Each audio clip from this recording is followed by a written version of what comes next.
Hola, ¿qué tal? Yo soy Isra Montt y estamos transmitiendo desde la página llamada SIH, Salud Integral Hidalgo. Bienvenidos a esta primera temporada de las charlas de creadores escénicos con trayectoria con el tema Procesos Creativos. Una charla para conocer desde lo íntimo de la creación los procesos creativos de las obras de cada maestra y maestro invitado. Hoy tenemos el gusto de que nos acompañe el maestro Alonso Alarcón Mujica. Maestro, seas bienvenido hasta tu página. Muchas gracias, Isra. Bienvenido. Vamos a leer una breve sinopsis de tu extenso currículum. Maestro Alonso Alarcón Mujica. Es bailarín, coreógrafo, gestor cultural, curador e investigador en la línea de danza y estudios queer.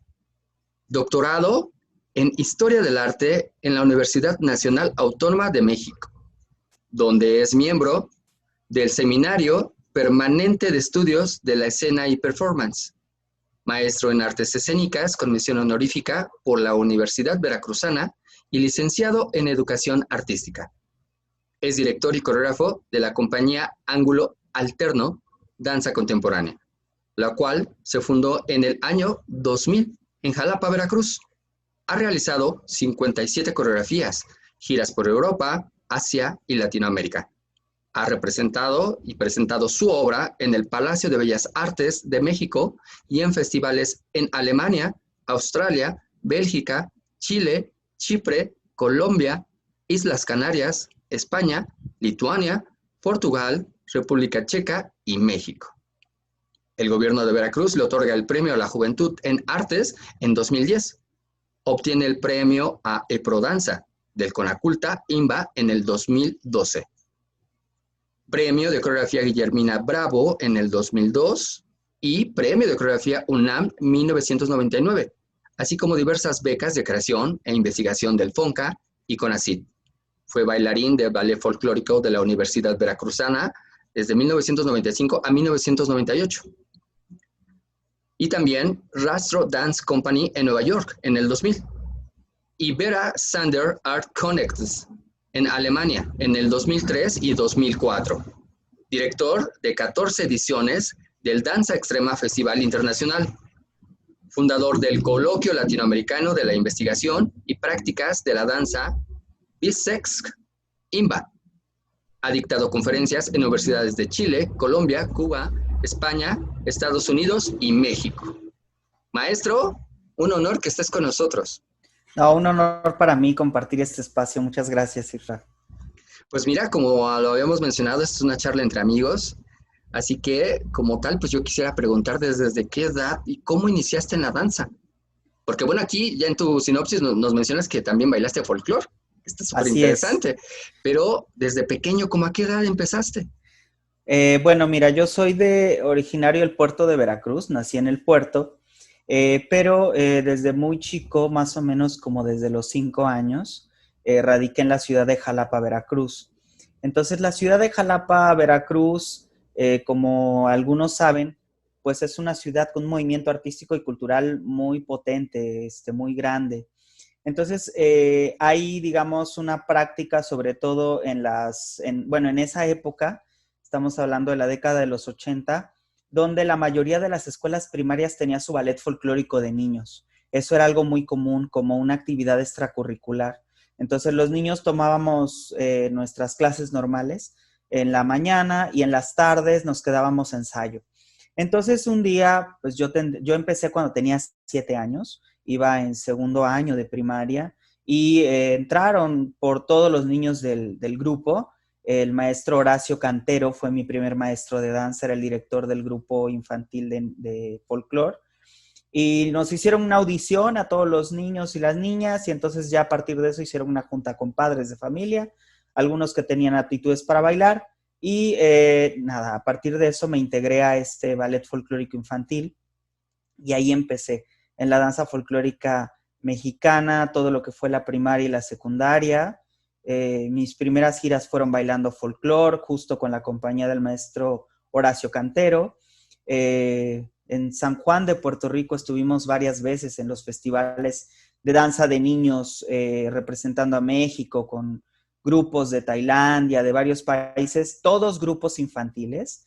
Y digamos que el enlace que hago con el maestro Miguel Vélez Arceo es porque en ese tiempo, bueno, el maestro Horacio Cantero siempre fue el asistente de dirección del maestro Miguel Vélez Arceo. Entonces, toda la línea que él tenía, digamos, estética y artística en el ballet infantil, venía, digamos, de la línea, del linaje del maestro Miguel Vélez Arceo. Entonces, los niños, una vez que cumplíamos ya 14 años, más o menos, es decir, de toda la primaria y una parte de la secundaria, audicionábamos ya al Ballet Folclórico de la Universidad Veracruzana como becarios en la segunda compañía del maestro Vélez Arceo para seguir ya hacia una carrera profesional. Padrísimo. Entonces, la parte folclórica te desarrollaste pues bastante tiempo. Sí, los primeros 10 años de mi carrera fueron dentro de la danza folclórica y bueno, 7 años más o menos con el maestro Horacio Cantero y después 3 años en la compañía del maestro Miguel Vélez Arceo. Ahí es donde propiamente empecé a tomar algunas clases de técnica contemporánea, de Graham, incluso desde el grupo de niños, a veces nos llevaban cursos como de técnicas corporales, además del folclore.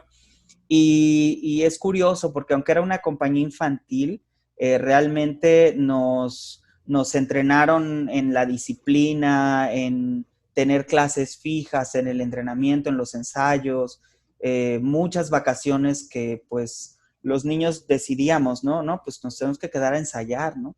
Entonces desde chiquitos como que ya traíamos ese ritmo y claro que al pasar a la compañía del maestro Vélez, pues eso se toma otra dimensión, pero digamos ya traíamos escuela, ¿no? Así que 10 años bailé danza folclórica. ¿Y qué fue para ti bailar folclore, a diferencia de lo que después ya te dedicaste a esta parte de la danza contemporánea, de esta técnica en este caso, ¿no? O sea, como tú lo mencionas, sí hubo a lo mejor de niño que les llevaban a algunos cursos, a algunos talleres, pero bueno, a ti en ese momento, ¿cómo sentías la parte folclórica? ¿Te llenaba por completo o sentías que ya te tenía tu camino hacia otro punto? A mí me gustaba, me parece que el folclore mexicano, además cuando hablamos de folclore, digamos de manera ya situada, pues el folclore de México es un folclore que tiene una diversidad grandísima, ¿no? De danzas, de bailes ya después de la colonia, danzas prehispánicas y recreaciones que se han hecho a lo escénico, ¿no? Además de todo el folclore latinoamericano que también trabajábamos con el ballet de la Universidad Veracruzana. Entonces, claro que para mí el aprender repertorios de diferentes puntos de la República y de otros países, pues siempre me mantenía alerta y me mantenía como aprendiendo, incluso en técnica de zapateado, pues recursos importantes, digamos, a nivel técnico como bailarín, ¿no? Evidentemente, después de 10 años de estar bailando folclore y también en la compañía conocí a Ernesto Luna y a Blanca Ramírez Gil, que ellos eran los bailarines solistas en ese tiempo de la compañía del maestro Vélez. Y ellos tienen una escuela que se llama Nandewi, Instituto Superior de Artes Escénicas, Nandewi Jalapa. Ahora ya se llama así, pero antes era simplemente Nandewi, un espacio ya con una trayectoria muy larga. Y entonces algunos de los bailarines que ellos como conocían ahí en la compañía, los invitaban a ir a tomar clases de otras cosas. Entonces ese es, digamos, como el segundo gran quiebre que tengo después de mi carrera de bailar 10 años solo folclore. Ellos me invitan a esta escuela, yo tendría 14, 15 años, cuando empecé a tomar clases de ballet, de flamenco, de jazz, de tap, digamos como a aprender jarana, a tocar jarana y son jarocho, como toda esta visión expandida del bailarín que tienen ellos desde su filosofía. Y bueno, ahí conocí al maestro Joaquín Vanegas, que fue mi primer maestro de ballet, a la maestra Eugenia Castellanos, que ella había sido bailarina de la Compañía Nacional de Danza. Entonces me empecé como a involucrar con otro tipo de técnicas, digamos, a expandir un poco de ese territorio de lo folclórico y vino la inquietud por pues presentar el examen en la Facultad de Danza de la Universidad Veracruzana. En esa época, de hecho, permitían entrar desde los 13 años a estudiar la licenciatura en este programa donde estudias primero 2 años de propedéutico y después 4 años ya de licenciatura. Podías estar estudiando, digamos, como el final de la secundaria o la prepa, a la par que hacías el propedéutico en la facultad y después ya entrar a profesional, ¿no?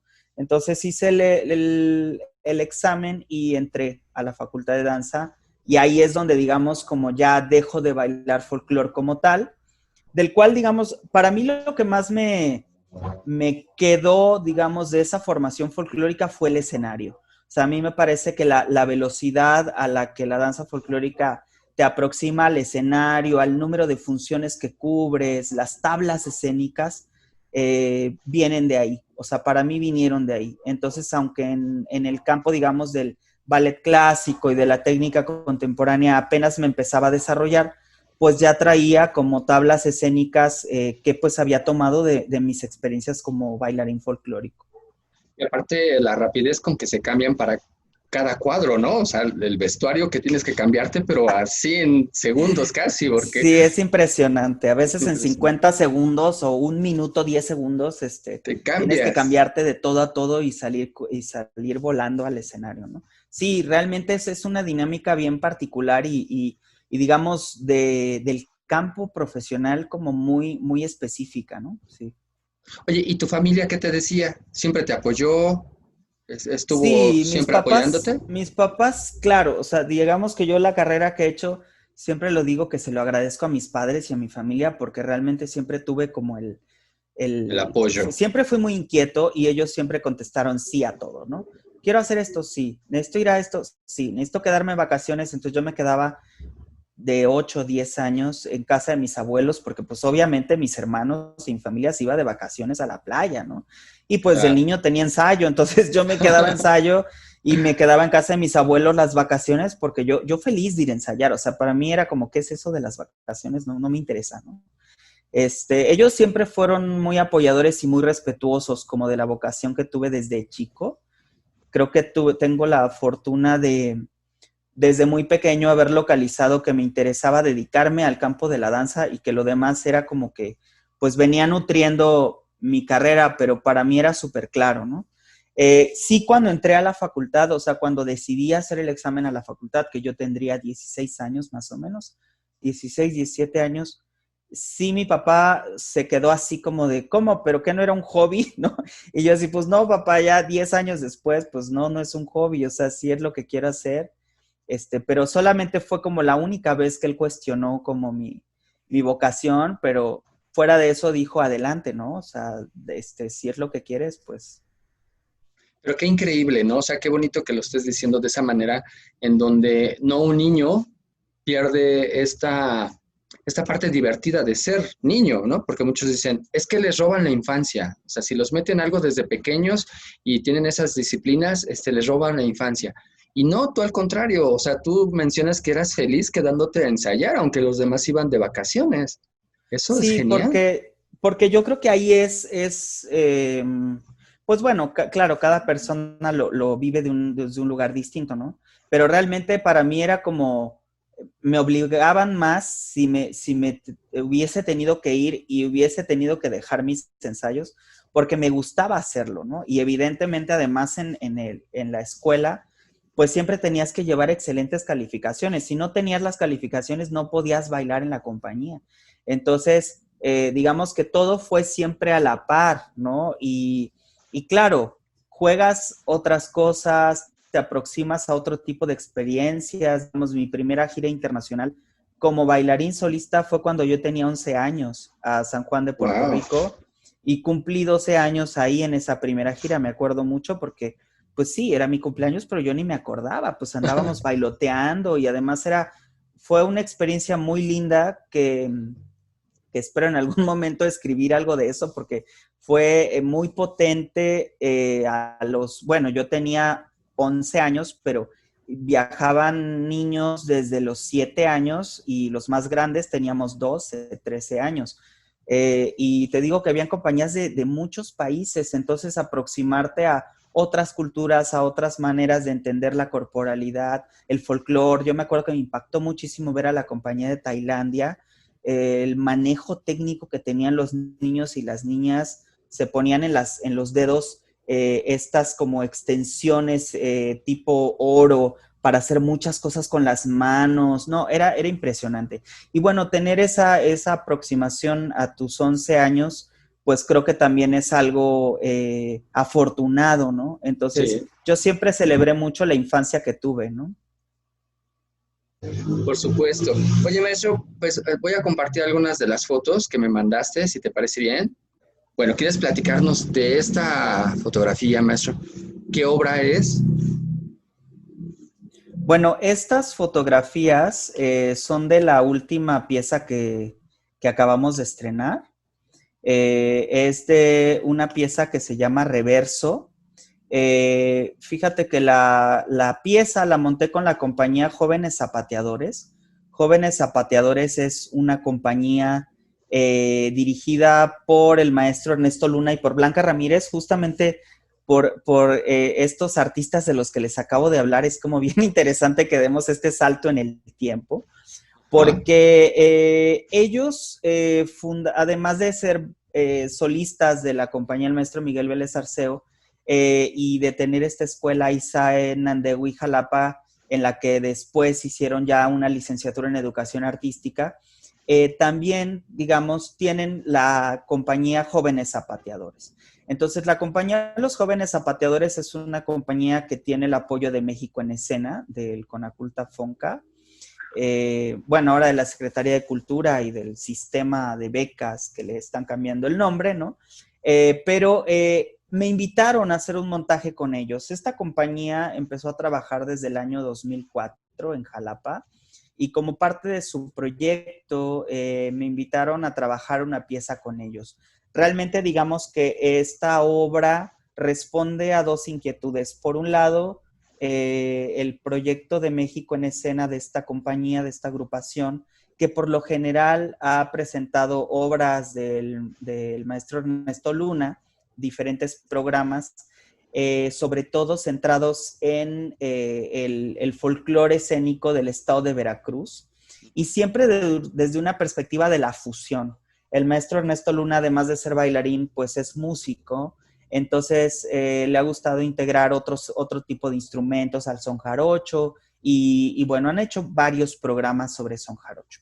Entonces ellos me extienden esta invitación y pues yo ahorita me encuentro realizando mi investigación en el doctorado en Historia del Arte, ahí en la UNAM, y aprovechamos, digamos, este espacio de volver a reunirnos para trabajar esta pieza. Entonces, en la pieza Reverso, digamos que yo lo que planteo es realizar una práctica crítica y performática como un ejercicio desestabilizador al discurso artístico tradicional de la danza folclórica escénica mexicana. En el contexto de esta compañía, además, porque esta agrupación, como te decía, ya ha hecho varias producciones en las que hacen, digamos, le dan algunos giros al son jarocho tradicional. Entonces, integran elementos de la tradición, pero siempre los llevan como hacia otro tipo de corporalidades. Para mí era importante trabajarlo con ellos porque trabajamos con hacer un remix de una técnica de zapateado a partir de no solamente zapateados del estado de Veracruz, sino algo que yo le denominé como zapateados transfronterizos, es decir, habilitamos todo un espacio de experimentación para que los 11 bailarines de la pieza trabajaran con una serie de zapateados de Veracruz, de Coahuila, de Guerrero, de Jalisco, y empezar a deconstruir esa técnica de zapateado para hacer un lenguaje propio para esta producción. Entonces, Reverso, además, el proceso creativo, digamos, de Reverso, pues se desarrolló en plena pandemia. O sea, nosotros empezamos a trabajar en el mes de junio y terminamos en el mes de noviembre, que fue el estreno. Entonces, los primeros meses fue todo un trabajo virtual a través de la plataforma Zoom, donde cada bailarín estaba conectado en su casa y yo también desde mi casa, y empezar a generar estas premisas de cómo deconstruir el zapateado y de cómo empezar a generar estos remixes, digamos, de pisadas, de zapateados para crear este lenguaje para la pieza, ¿no? Aquí el objetivo principal que yo me planteé fue justamente explorar en la tensión, en esa tensión permanente entre imágenes sonoras, visuales, corporales, icónicas del son jarocho de Veracruz, y hacer este remix además con desarrollos coreográficos abstractos, con corporalidades contemporáneas y con travestismo. Para mí era importante de alguna manera lanzar una crítica, que además es algo que he estado trabajando ya durante los últimos 5 o 6 años en mis producciones, sobre lanzar una crítica, digamos, a este mandato heteronormativo de la sociedad y pues de la danza, en este caso de la danza folclórica mexicana. Es decir, la constante cuando vemos un espectáculo de danza folclórica es ver la pareja heterosexual, ¿no? El charro con la china poblana, el jarocho con la jarocha de blanco y su falda, ¿no? Entonces, ese dualismo, digamos, heteronormado, para mí implica que escénicamente pues también se están invisibilizando una serie de corporalidades que también existen dentro del territorio de Veracruz, ¿no? Entonces, mi pregunta, digamos, tiene que ver con cómo escenificamos esas otras corporalidades que no se inscriben en alguna de las dos categorías, ¿no? Entonces, en el doctorado, yo estoy trabajando, mi asesora es la doctora Rian Lozano, y ella tiene una investigación sobre las prácticas culturales desgeneradas, justamente para cuestionar, ¿no?, la repetición regulada de las normas de género, es decir, las categorías genéricas. En este caso, yo lo apliqué a el género artístico, si es folclórico, si es contemporáneo, que es algo que por lo general nos cuestionamos, ¿no? O sea, o es contemporáneo o es folclórico, ¿no? En este caso, cuestionar también los géneros sexuales, los cuerpos normativos, y bueno, a partir de eso, empezar la investigación coreográfica y crear esta pieza. ¿Con qué problemática has surgido sobre esta pieza, digamos, en esta parte de satanizar, digamos, la situación heterosexual del bailarín y de la bailarina, ¿no? En escena. O sea, digamos, ¿a ti qué problemática te ha ocasionado? ¿Ninguna? No has tenido ningún problema así como, es que forzosamente tiene que ser, como tú bien lo dijiste, el charro y la china poblana, ¿no? Esa parte heterosexual. Bueno, o sea, más que el problema, yo lo que veo aquí es que si tú ves a un ballet folclórico escénico, porque aquí estamos hablando del folclore escénico, es decir, hay una mediación porque hay un coreógrafo que elabora un producto artístico para representar lo que vamos a denominar tradición. Y de alguna manera escénica, que además responde a cánones de género determinados, pues desde mi perspectiva, también lanzan un mensaje para la sociedad. Entonces, el que tú todo el tiempo estés viendo la pareja heterosexual como la única versión posible dentro de las escenificaciones folclóricas, en su mayoría en el país, por supuesto que existen sus excepciones, ¿no? México de Colores, con el trabajo de Carlos Antúnez, con una perspectiva más hacia la línea del cabaret, hacia un proyecto de puros varones, un poco como la cebra danza gay de José Rivera en lo contemporáneo, pero él en el terreno de lo folclórico, donde básicamente hay trabajo de travestismo, los bailarines varones representan sobre todo personajes femeninos, ¿no?, en el escenario. Pero bueno, digamos, son como pocos los ejemplos y los contextos dentro del territorio de la danza folclórica donde se problematiza esa visibilidad, ¿sí? Entonces, para mí era importante, digamos, ir hacia ese cuestionamiento de las normas de género que se están replicando en lo escénico. precisamente porque lo escénico ya implica en sí mismo una representación. Entonces, para mí es decir, bueno, ¿qué es lo que estamos representando ahí y qué otras corporalidades no están representadas ahí, ¿no? Si Ok. quieres platicarnos ahora sí de esta obra, cómo, de dónde surgió. Claro. Bueno, Intersecciones es, digamos, una pieza también de las últimas producciones que he realizado, es bastante reciente, con mi compañía Ángulo Alterno. Esta Intersecciones es un tríptico que la primera parte, Intersecciones 1, fue montada con la compañía Polar en Santiago de Chile en el 2016. Después estrené Intersecciones 2 en Austria, que es un solo. La primera, Intersecciones 1 es un dueto, Intersecciones 2 es un solo. Y esta pieza que estamos viendo en el video es Intersecciones 3, es digamos la tercera parte de la trilogía. Esta trilogía tiene que ver con la violencia de género.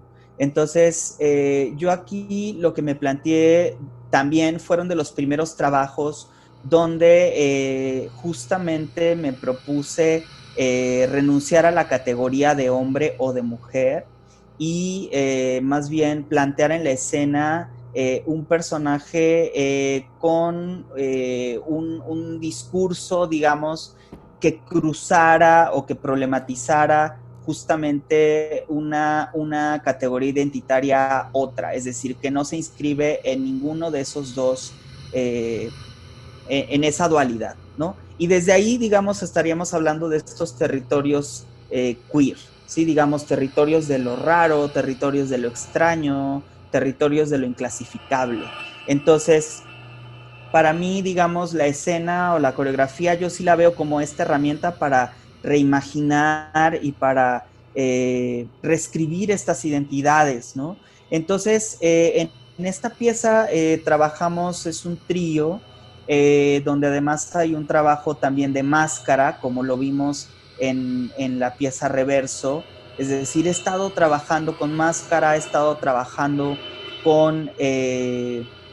con el vestuario, la iluminación, digamos, son elementos que dentro de mi proceso creativo para la composición de estas obras se van cruzando al momento de desarrollar la propuesta coreográfica. En esta pieza, interpretada por Victoria Calderón, por Loris Morones y por Rogelio Arráñaga, digamos, justamente trabajo en el discurso de la fragilidad humana, en plantear el binarismo X, X y X y en crisis, ¿no? Y todo esto, digamos, planteado desde la perspectiva del giro performativo de Judith Butler. Judith Butler es una de las teóricas que son como ubicadas dentro de los estudios queer como una de las principales figuras de estos estudios. Y ella tiene una teoría en donde nos habla del giro performativo. Y el giro performativo justamente tiene que ver con las identidades, está relacionado con las identidades y, digamos, con estos giros que podemos hacer o que una persona puede hacer, un sujeto sobre sí mismo para performar su identidad.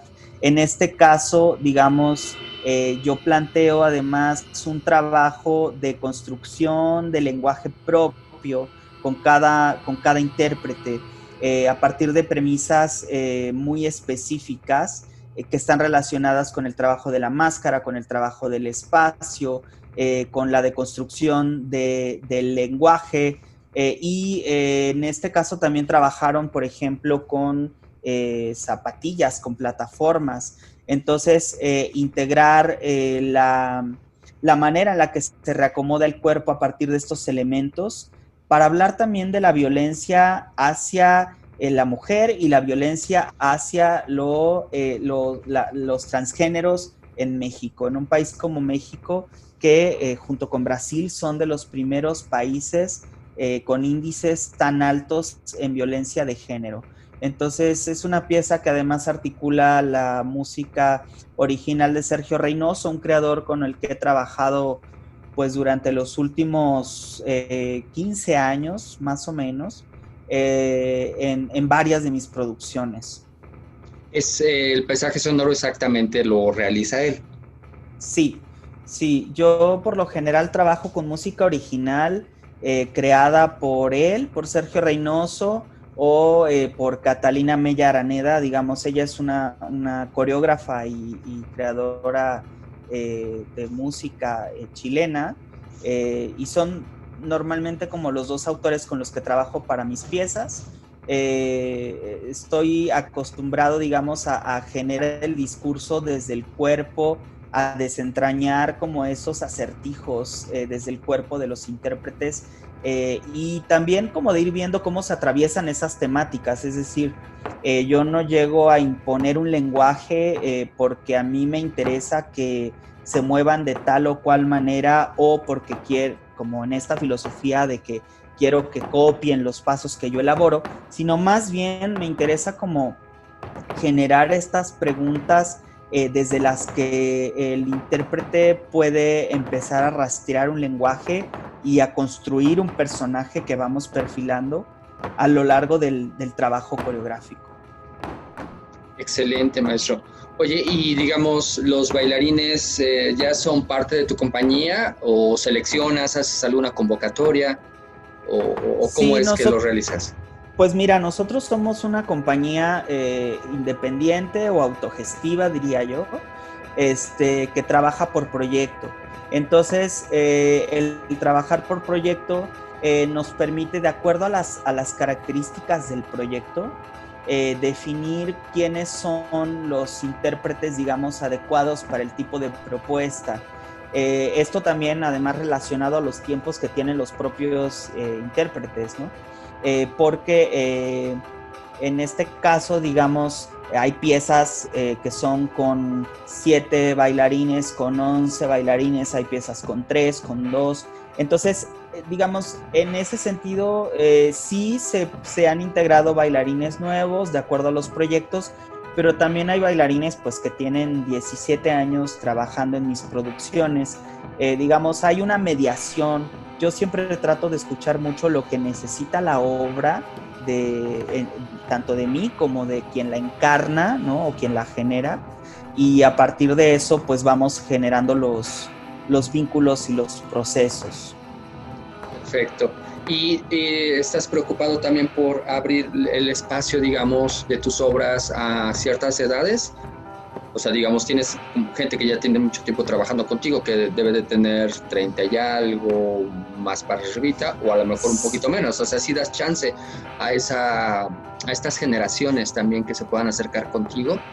Sí, porque es muy amplio. Realmente, pues cuando sí ha habido casos de bailarinas y bailarines que se me acercan así de, oye, vi tu trabajo, me interesa mucho trabajar contigo. Ah, pues sí, ¿no? O sea, para mí lo más importante está justo en el conocerse, porque creo que, como te digo, si bien hay una idea en torno a la cual gira la temática de una pieza, en este caso, pues sí, algunas preocupaciones que yo tengo específicas sobre estos temas que tienen que ver con las masculinidades, con el género, con lo queer, con las identidades, pues hay veces en que esto resuena, ¿no? En ciertos intérpretes y pues sí, sí me han buscado y yo también he buscado intérpretes para trabajar en la compañía en ciertos montajes, ¿no? Entonces, en ese sentido, sí es muy amplio el panorama de edades que hay dentro de la compañía, desde gente que tiene más de 40 años hasta bailarines muy jóvenes, ¿no? Creo que en la danza la edad y la trayectoria y los asuntos de la madurez pues son muy relativos porque hay bailarines que han empezado su carrera muy pequeños. Yo he trabajado con bailarinas muy pequeñas de 11, 12 años con producciones diseñadas para adolescentes, como con bailarines de edades más grandes. Es decir, yo creo que el intérprete siempre tiene un archivo particular que es su cuerpo y un repertorio también, desde el que responde a ciertos estímulos coreográficos. Entonces, a mí eso me intriga mucho, ¿no? O sea, el lanzar el acertijo y de pronto descubrir cómo lo vamos a resolver, ¿no? Creo que en mis primeras piezas, cuando era muy joven, estaba muy preocupado de ser coherente y de que todo me saliera bien y era muy planeado, ¿no? Porque sí tiendo a ser muy planeado, pero digamos, en mi espacio de lo coreográfico ya tiene mucho tiempo que me dejó de interesar como tenerlo todo claro y más bien me interesa entrar con dilemas y con preguntas a la sala de ensayos y más bien estar atento a qué es lo que los cuerpos nos van a revelar, ¿no? En cada proceso y creo que mi labor coreográfica viene más desde ese lugar, como desde la pregunta, desde el dilema, desde la inquietud y observar para entonces no perderme esas revelaciones del cuerpo y a partir de eso tejer las obras. Ahora que tocaste este punto sobre los procesos creativos, para ti, ¿qué es un proceso creativo? Bueno, yo hablaría justo de los procesos creativos en plural. O sea, me parece que como lo he estado compartiendo, cada pieza responde a preguntas situadas, a preguntas específicas y por lo tanto también requiere como de una implementación específica para empezar a descubrir respuestas corporales o respuestas sonoras. Entonces creo que los procesos creativos son justo ese espacio en el que desde mi perspectiva nos podemos permitir imaginar, nos podemos permitir el probar para después analizar y entonces descartar y probar otra cosa nueva, ¿no? En los procesos con mis bailarines que ya tienen más tiempo, ya están acostumbrados, o sea, podemos trabajar 2, 3 meses en una producción, empezar a generar materiales, ensamblar materiales y después borrón y cuenta nueva, ¿no? O sea, a partir de cero. Yo realmente en ese sentido soy como muy desapegado, por decirlo de alguna manera, porque yo creo que para mí lo más importante es el proceso y creo que los cuerpos en la danza nos hablan de los procesos de vida, de los procesos de los procesos tanto de la vida como de los procesos artísticos que han atravesado sus experiencias. Entonces hay veces que el resultado no es que no me importe, pero creo que el proceso es la parte más entretenida de eso, ¿no? Claro, uno como coreógrafo de oficio, pues por supuesto que puedes hacer obras por encargo. Yo he trabajado para ópera varias veces, donde quizá no me puedo dar como ese lujo que me doy con mi compañía o cuando tengo una producción pues para ángulo alterno o algo mío, ¿no? Cuando es una obra por encargo. Por supuesto que conozco el oficio del coreógrafo y que puedo hacer una coreografía y tomar decisiones rápidas y armar y asegurar un resultado fijo para una producción como una ópera que es algo muy grande y complejo, ¿no? Pero ya si tú me preguntas, bueno, y eso implicaría un proceso creativo como muy particular, ¿no? Quizá como la mayoría de la gente está acostumbrada a asociar a lo que es un coreógrafo, ¿no? Yo a veces cuando platico que soy coreógrafo fuera del entorno de lo escénico, de la gente de danza, pues siempre te dicen, ay, montas pasos, ¿no? Montas bailables, ¿no? Y pues sí, Sí. claro que he montado pasos y que he montado bailables y monté muchísimas quinceañeras, ¿no? De joven me divertía mucho hacer eso, además se gana mucho dinero haciendo eso. Sí. Ganaba más dinero cuando tenía 16, 17 años montando 15 años, ¿no? Pero claro, ese es un tipo de proceso creativo, ¿no? Donde casi que tienes la música y le bailas la coreografía a la música. Pero para mí, digamos, mis acertijos, yo creo mucho en los acertijos que tiene el propio cuerpo y por eso me gusta también trabajar mucho con música original, porque entonces los creadores de la música original tienen la maqueta corporal que nosotros escuchando esos ritmos internos o esas temporalidades internas, entonces requieren una música que empiece a territorializar esos ambientes, ¿no? Y no al revés. En mi caso es muy raro que yo empiece haciendo una coreografía escuchando una música. Me encanta entrar al salón de ensayos con algún par de preguntas y con un tema como que va a guiar la investigación, pero estamos ahí y el que yo sea el coreógrafo no implica que yo tengo más o menos respuestas que el equipo creativo, y más bien lanzamos los acertijos y entre todos nos ponemos a trabajar la corporalidad e investigar qué puede pasar con esas preguntas. Hablas mucho de la investigación sobre el cuerpo. Tus chicos, tus bailarines, ¿cómo lo procesan, digamos? Tú dices, mandas unas consignas y de ahí empiezan a elaborar esta investigación del cuerpo. Sí, bueno, no es fácil y evidentemente pues no a todos los bailarines les gusta, ¿no? Hay bailarines que están acostumbrados a que les monten los pasos, ¿no? Claro. Entonces, claro, yo por lo general tengo, te digo, ya un equipo de personas que trabajan conmigo, de artistas escénicos, de creadores escénicos, que también ya conocen un poco mi metodología, porque esto viene pues también digamos como de mi raíz personal. Mi padre es matemático, entonces yo desde chico pues siempre estuve digamos en contacto con dos grandes esferas, ¿no? Uno que fue la esfera del arte y otro que era la esfera de las matemáticas. O sea, mi casa estaba llena de libros de álgebra, de matemáticas, de ajedrez, de escuadras, de metros.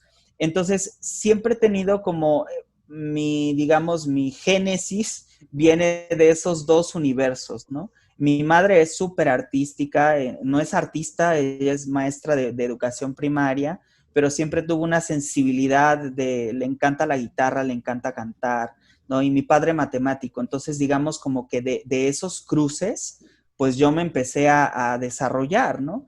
Entonces, mi trabajo dentro de los procesos creativos en las piezas son como de profundidad, de empezar a buscar ciertas inquietudes, canalizarlas y siempre estar abierto como a ese campo abstracto de la reformulación desde el cuerpo, ¿no? Poco me ha interesado realmente abordar piezas de manera literal o con una estructura aristotélica o contar una historia que tiene principio, pues desarrollo, clímax y final y que la gente la va a entender perfectamente. Por lo general mis procesos son, se meten en esa abstracción que viene mucho del campo de las matemáticas, que además siempre me han gustado. Siempre en la secundaria, en la preparatoria, mis maestros de matemáticas pues me decían, ¿no? Así como, oye, eres muy bueno para el álgebra, ¿no? Y yo, pues sí, por eso me dedico al arte y a la danza, ¿no? Hay mucho de ese conocimiento abstracto que podemos desarrollar desde el cuerpo cuando logramos justo como de sujetarnos de la etiqueta de que tenemos que contar algo a través de nuestra danza, porque yo digo que el cuerpo siempre está contando algo, ¿no? Solamente Claro. tendríamos que identificar de pronto esas narraciones o esos relatos que a veces son un poco más complejos de lo que nos han contado que son los relatos, como en este caso que estoy metido en los relatos pues del género y de los desgéneros, ¿no? Entonces no es tan simple, ¿no? Como rosa y azul y el rosa para las niñas y el azul para los niños. Pues no, yo digo, no, no es así, no es así de simple, ¿no? Hay una Claro. complejidad, entonces me divierte muchísimo entrar en esa complejidad y pues desde que estuve en la maestría y ahora en el doctorado me interesó mucho sobre todo retornar a la vida académica para alimentar mi proceso coreográfico, ¿no? Es decir, yo me asumo coreógrafo y pues sí, también investigador, pero ante todo coreógrafo porque es lo que he hecho todo el tiempo desde la práctica y lo que sé hacer y lo que disfruto muchísimo hacer. Entonces sí creo que este trabajo de la teoría, que además cuando ya estás más metido te das cuenta que la teoría implica muchísima práctica y también empezar a reconocer como coreógrafo que nuestras prácticas también implican mucha teoría. Es decir, los coreógrafos, las coreógrafas, los maestros, nos la pasamos teorizando en nuestros salones de danza, ¿no? Filosofando sobre el cuerpo, sobre los conceptos, sobre el movimiento. Y claro, aquí la diferencia es que muy poco de eso se registra y se escribe. Entonces hay un gran patrimonio que hemos generado dentro de la historia de la coreografía que está perdida, que son como eslabones perdidos. Y para mí por eso es muy importante también, digamos, como desde el campo pedagógico y académico, motivar a los jóvenes, a mis estudiantes de licenciatura, a mis tutorados de tesis de licenciatura, a que hagan ese trabajo desde el arte y desde la coreografía, de escribir sus propios procesos creativos, de registrarlos, de empezar a sistematizar en bitácoras, en libros de artista, porque realmente yo sí creo que ahí hay muchas respuestas para la ciencia y para las artes y para la humanidad que, que están esperando, ¿no? Es decir, mucho de lo que hacemos en la práctica de la danza y de la coreografía puede, por supuesto, alimentar el campo de las ciencias humanas. ¿Estás pensando en hacer esta recopilación de todos estos procesos creativos para poderlos compartir con nosotros, registrarlos y poder hacer un, no sé, un libro, algo que nos puedas obsequiar, digamos, a la mayoría de personas? ¿Sí lo has pensado? Sí, sí está como dentro de mi gran lista de pendientes, así, de la Perfecto. vida, ¿no? Ahorita estoy en la tesis del doctorado, pero justo en la tesis del doctorado, por eso esta pieza de reverso forma parte de mi investigación del doctorado, porque también parto de esa visión que además la comparten investigadores como Marc Franco, que es un historiador del arte, pues muy reconocido, donde él siempre dice que para aproximarse a la historia de la danza, pues tendría que estar atravesada por la práctica de la coreografía. Y él también para escribir historia de la danza hace coreografías porque cuando haces el proceso coreográfico te permite cruzar, ¿no? Atravesar tu práctica por esas teorías que estás revisando y que estás analizando, por los autores que te estás permeando, y entonces los llevas a la práctica y suceden esas revelaciones corporales que después entonces regresan a la tinta y se van escribiendo dentro de una estructura como una tesis, ¿no? Pero sí creo que es un trabajo que hay que seguir promoviendo, porque por lo general, al menos yo, desde antes de haber retornado a la academia, tenía como ese divorcio, ¿no? Como esa disociación así de, no, pues yo soy coreógrafo, yo me dedico a la práctica, ¿no? O sea, que teoricen allá los investigadores y los que están en los posgrados y es decir, es como lanzar la pregunta de quién escribe la historia de la danza, ¿no? Y de pronto, pues también cuestionar un poco estos criterios cientificistas de la objetividad y de hay que tener distancia del objeto de estudio. Pero ¿qué pasa cuando hay estas biografías o estas autobiografías que pueden también aportar elementos muy valiosos para la práctica investigativa académica, ¿no? Entonces, creo que la perspectiva de la academia también se está abriendo a estos saberes desde lo artístico que son muy importantes de poderlos convocar. Por supuesto. Oye, maestro, y para tus obras, ¿cómo piensas para hacia con ellas? Digamos, ¿lo piensas exactamente para ti y luego mostrarlo? ¿O estás pensando primero en el público que quieres ofrecer? ¿O quedas en el punto intermedio? ¿No? O sea, Para ambas mí, cosas. sí, para mí es muy importante el público. Es decir, yo creo que hay una diferencia cuando tú haces algo para ti y para bailarlo en la regadera, que es súper rico, ¿no? Pones la música que te gusta, bailas, te estás dando el regaderazo. O cuando estás cocinando, digamos, bailamos como una práctica de lo cotidiano y como una práctica de lo íntimo. Pero algo que yo insisto también mucho con mis estudiantes de coreografía, es justamente en que cuando nosotros nos asumimos coreógrafos, pues en mi perspectiva asumimos un compartir y es un proceso que no se completa hasta que lo compartes con el otro, y en este caso el otro es el público. Porque si lo hicieras solo para ti, pues lo podrías hacer dentro del territorio de lo íntimo, ¿no?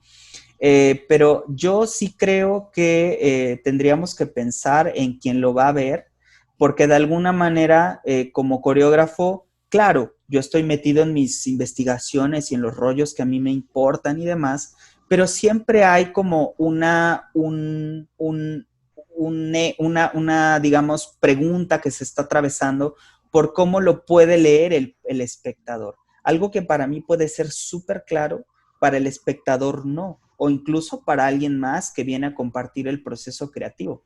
A mí me gusta mucho hacer ensayos abiertos, invitar amigos, invitar a mis estudiantes, invitar a mis maestros, a colegas, ¿no? Oye, ¿qué opinas, no? Porque creo que algo que yo le agradezco mucho a la vida académica es la perspectiva crítica. Es decir, no podemos hablar de una vida académica o de una trayectoria académica si no hablamos de la perspectiva crítica. Y creo que la perspectiva crítica es esa capacidad que tenemos de dialogar, es decir, de tener claro mis intereses personales, mi punto de vista, mi postura artística, mi postura como investigador, y además aceptar que hay otras posturas y otras visiones, tanto del arte como de la estética, como de un tema determinado. Entonces, abrirnos a escuchar y abrir los procesos, creo que es una práctica muy sana.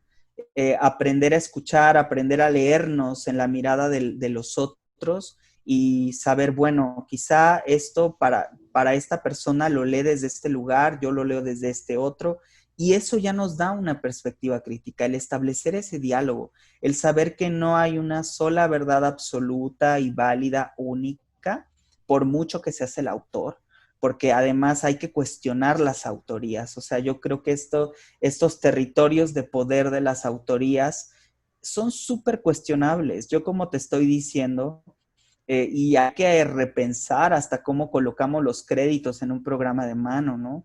Cuando sabes que cuando lanzas este tipo de acertijos, los construyes con todo un equipo. Yo siempre he dicho que el resultado de las obras finales, por supuesto que tienen una mirada de lo que es, digamos, mis preguntas, pero son preguntas colectivas y compartidas.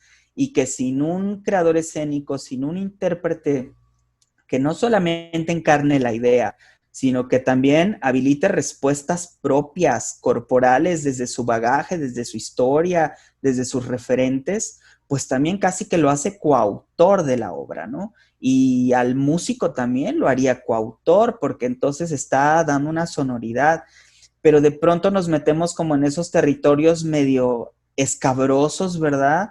Donde entra toda esta noción del poder, que si lo pensamos desde la perspectiva de Michel Foucault, pues siempre es desigual y se establece en el vínculo, ¿no?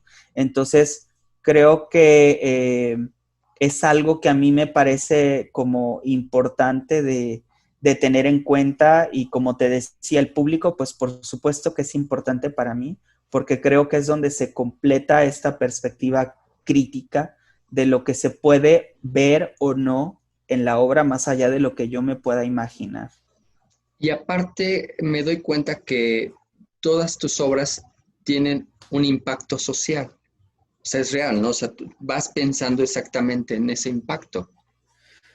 Pues últimamente sí, te digo que últimamente que he estado trabajando con temas de género, eh, claro, y además es como cómo llegué al género, llegué porque, bueno, yo fui víctima de un ataque de violencia de género que me dejó en el hospital con una inflamación cerebral en el año 2014 Sí. por un colega de la danza, de hecho, fuera del Teatro del Estado, acabábamos de inaugurar Danza Extrema, y solamente me dio 2 golpes en la cabeza súper fuertes, pero el perito me dijo, si te hubiera dado el tercero, te mata, ¿no? Entonces, después de eso, digamos, de ese golpe literal, y que además sucedió justo en el día que se conmemoraba el Día contra la Violencia, ¿no? Fue muy fuerte para mí como el mensaje, ¿no? Que recibió mi cuerpo, digamos. Entonces, ese parar también me llevó a preguntarme sobre la violencia y a necesitar drenar esa violencia con la cual yo había sido impactado. Vino todo un proceso muy largo de recuperación de un año. Y fue justo que empecé a tomar todas estas decisiones y a preocuparme por otro tipo de cosas y de temáticas también.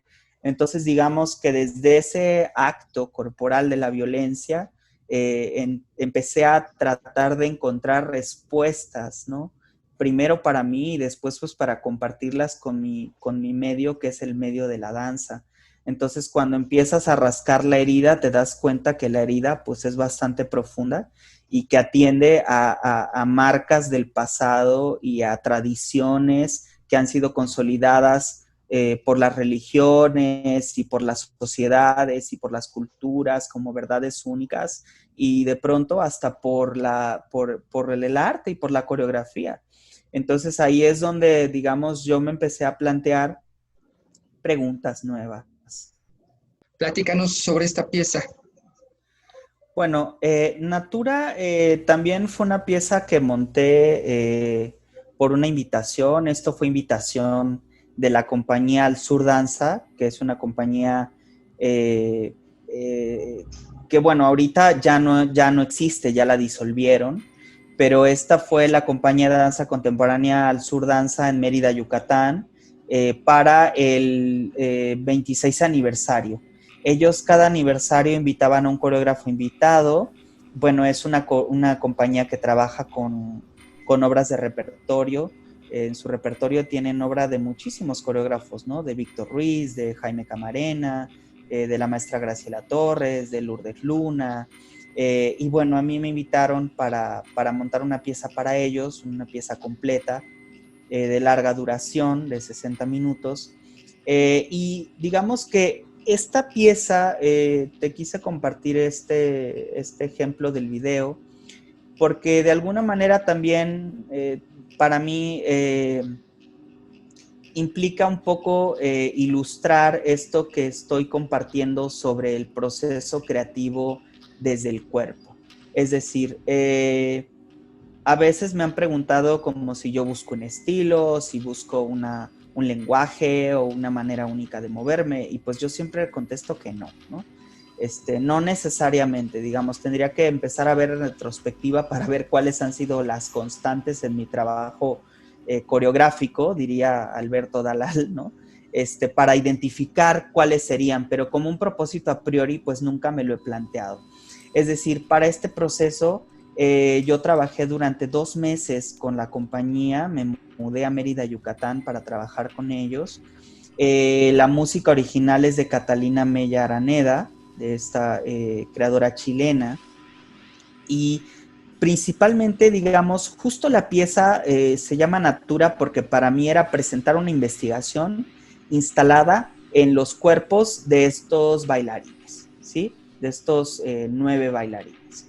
Entonces, hicimos primero todo un proceso, además una compañía que está festejando 26 años de trayectoria, donde tiene integrantes que han estado desde la fundación de la compañía, así como integrantes nuevos, pues implicaba un desafío mayor. Entonces, para mí fue como justo crear un universo propio a partir de ellos, a partir de sus corporalidades, a partir de una investigación. Sobre todo en esta pieza trabajamos mucho con la metodología de Rudolf von Laban a partir de la teoría de la kinesfera. Es una de las metodologías que a mí me gusta mucho utilizar, aunque me gusta jugar con varias metodologías para creación de lenguaje de movimiento. Entonces, trabajamos con premisas a partir de localización de puntos corporales, de puntos articulares en el cuerpo, en relación con los puntos de la esfera.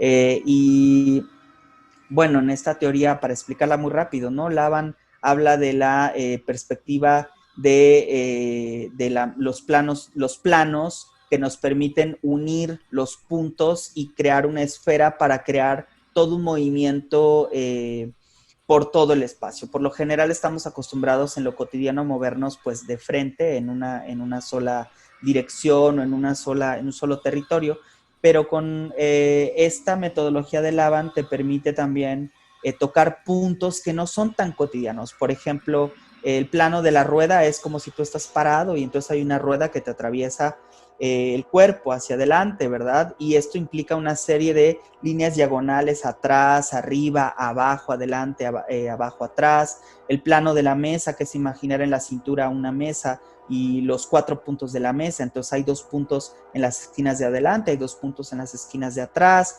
El plano de la puerta, que es tener el cuerpo en medio de una puerta y entonces 2 esquinas arriba, ¿verdad? Derecha, izquierda y 2 abajo. Y con estos puntos, digamos, en esa teoría del avance, si uniéramos todos esos puntos, tendríamos una esfera que cubre toda la posibilidad del cuerpo.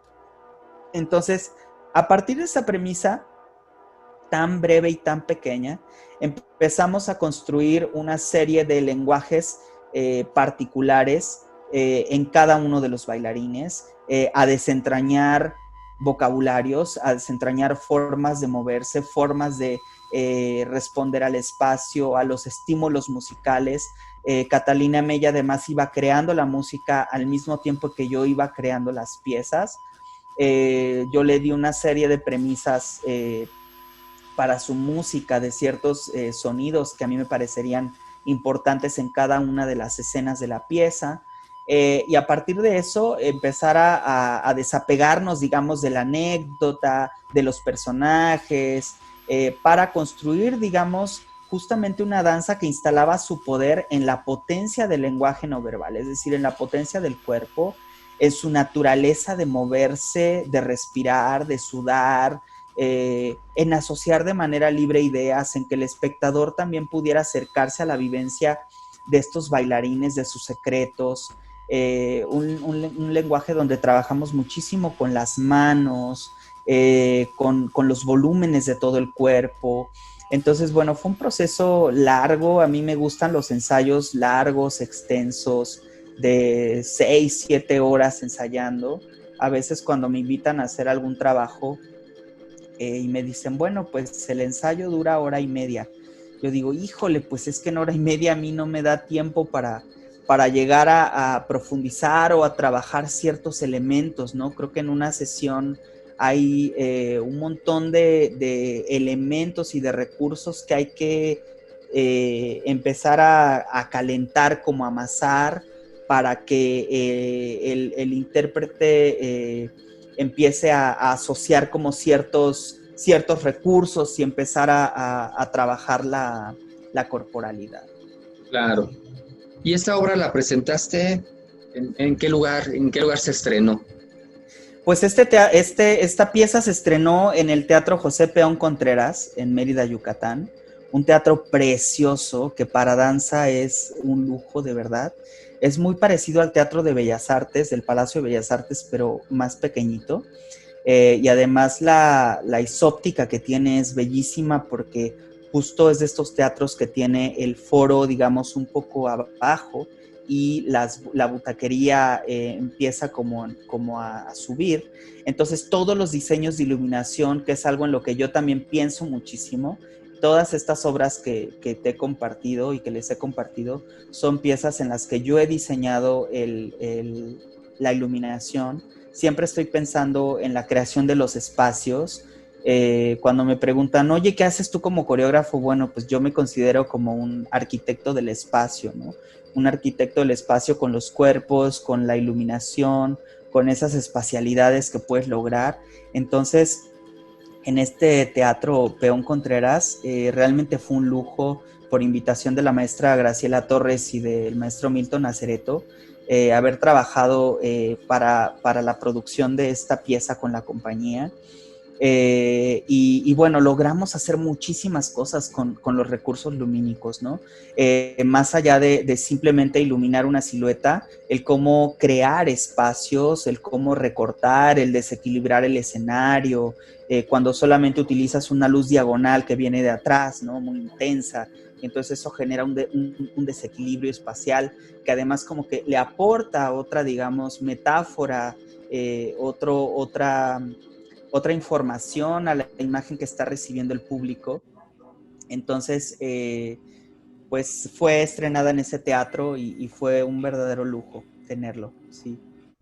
¿Haces equipo con otras personas? Digamos, ya hablamos que los que hacen la parte del diseño sonoro, pero digamos, ¿tienes gente que le delegas responsabilidades como equipo o tú te encargas comúnmente como cualquier mexicano de todo? O sea, desde hacer el vestuario, de todo, la coreografía, el diseño de luces. Mira, por lo general, lo que de cajón casi siempre, digamos, lo que de cajón pienso es la coreografía y la iluminación. Eso es como una mancuerna que ha ido conmigo muchísimos años, ¿no? Al principio, pues por necesidad, ¿no? Porque de pronto pagar un iluminador cuando eres un coreógrafo muy joven, pues no es tan fácil, a menos que tengas una beca, un financiamiento. Y por lo general, pues a mí no me gusta como invitar gente a trabajar pues de gratis o nada más por tener la visibilidad.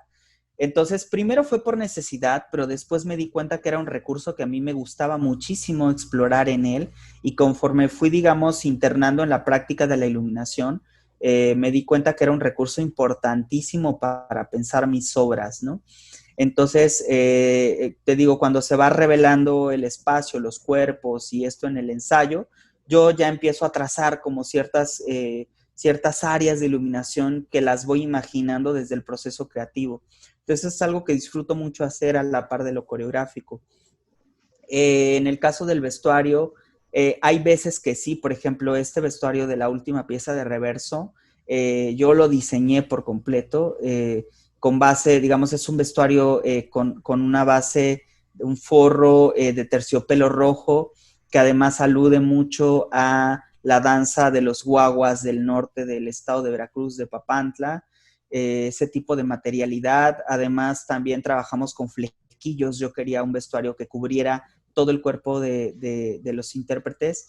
En esa danza de los guaguas y en la danza de los negritos de esa zona del Totonacapan, de Papantla, Veracruz, hay estos flequillos en las partes de abajo de los pantalones. Entonces yo dije, bueno, vamos a hacer los flequillos, pero en todo el cuerpo, en todo el vestuario completo. Y claro, ahí en ese caso tuve el apoyo de Tita, que es, ella hizo, digamos, la realización del vestuario para los zapateadores. Además, ella trabaja con la compañía, entonces sabe mucho de vestuarios de folclore y ha trabajado mucho con la compañía de ellos, con Cruz Ramírez. Entonces, ella me apoyó en la realización de los vestuarios, pero yo los diseñé. Y en otras piezas, digamos, he invitado diseñadores de vestuario, algunas veces también diseñadores de iluminación. Con la música, pues también te decía, siempre trabajo con estos dos autores, pero va mucho como dependiendo de cada proceso, ¿no? Entonces, hay veces que yo empiezo a ver como las lógicas que podría tener el vestuario y pues también lo asumo, pero no siempre. No es algo que haga siempre y también hemos invitado gente para realizar video, multimedia, hay producciones que han sido pues más complejas y que requieren incluso de construcción de escenografía, de plataformas, del manejo de videoproyectores, etcétera, ¿no? O músicos en vivo, ¿no? También hemos tenido producciones con músicos en vivo. Entonces, pues ha ido variando, cada proceso ha ido variando mucho. Perfecto, maestro. Pues oye, el tiempo se nos ha ido rapidísimo y pues quisiera darte las gracias en nombre de esta página de SIH, Salud Integral Hidalgo, y con algo que quieras terminar, compartirnos a este público que nos va a ver.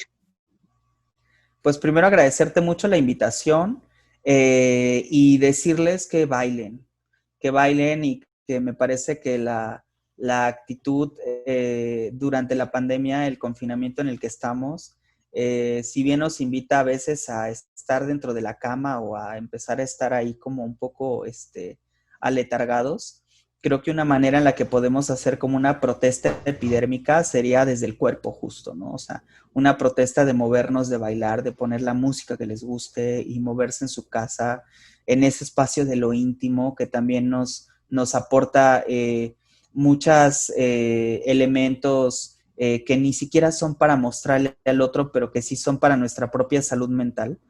También como ligando un poco la temática de tu página y de estas entrevistas que estás haciendo, me parece que la danza, si bien es un espacio para el desarrollo estético y la herramienta dentro del campo de las artes escénicas, también es mucho más allá de eso y creo que la danza dentro de nuestros espacios cotidianos nos puede salvar de pasar de la pantalla, del Zoom, del trabajo que ahora hacemos en casa, a la pantalla de ver un rato de tele para distraernos. De pronto apaguemos las pantallas y pongámonos a bailar con la música que más les guste.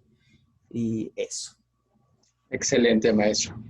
Buenísima la recomendación. Y como tú bien dices, más en este tiempo de pandemia que nos estamos tan acostumbrando a estas pantallas, ¿no? Y volver a regresar a uno mismo, a aproximarse al propio cuerpo, pues eso es lo adecuado. Maestro, pues te agradecemos enormemente tu tiempo que nos has dedicado para esta charla y pues nos vemos pronto. Maestro, te agradezco. Un gran abrazo, Isra. Nos vemos. Hasta luego, nos vemos en la próxima.